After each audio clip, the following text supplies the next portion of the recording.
From your extensive testing of blood at your clinic, what shows up in the blood from meat and fish? Well, what we see is a snowstorm, and the higher amount of saturated animal fat that a person consumes, the higher the blizzard becomes.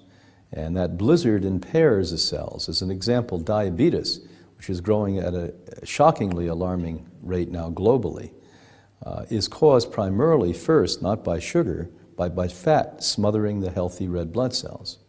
And when the red blood cell cannot uptake nutrients and oxygen, the pancreatic function starts to be impaired, and then the sugar starts to elevate blood. What blood sugar means is exactly what it says. You have sugar in the blood versus in the cell where it's used as a fuel. Even the typical vegan diet or vegetarian diet today has abnormal amounts of sugar in it. Even fruits provide abnormal amounts of sugar because of the hybridization over the generations. And that hybridization has been for one purpose, to create sweeter and sweeter fruits, which are certainly more marketable.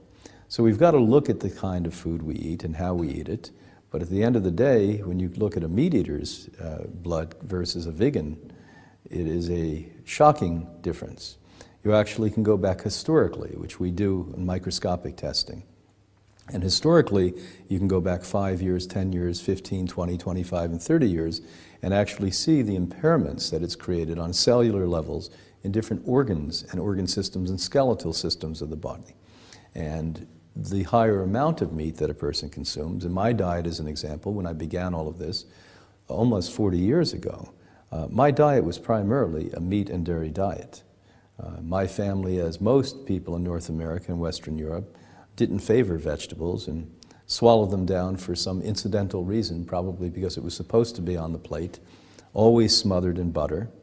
And it was more like an investigative process for me to find the vegetable smothered in the butter. But it was very easy to find the big, large piece of animal sitting on my plate. When I first became a vegetarian and then a vegan, I was actually considered by my family to be potentially mentally disturbed. That's how well ingrained the meat and dairy industry has been in teaching not only your generation and my generation, but my parents and my great-grandparents and grandparents' generation, the importance of consuming this vile matter.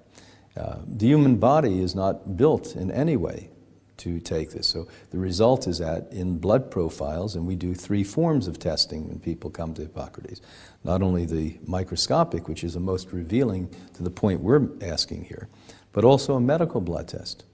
The saturated fat levels, low-density lipids, high-density lipids, cholesterol levels are really, really off.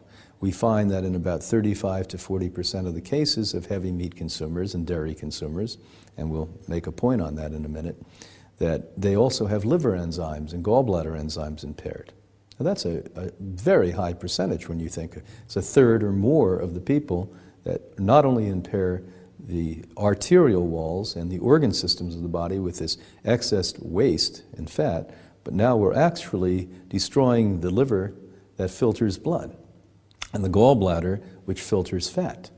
And that's why today we have gallbladders being extracted like teeth, because so many people have eaten this animal food which the human body was never built or capable of consuming, and we end up in a circumstance in this situation where the gallbladder just breaks. Well, the liver's breaking now too. And it's estimated in the medical world that about 50% of liver function is normal today for the average Western European or North American.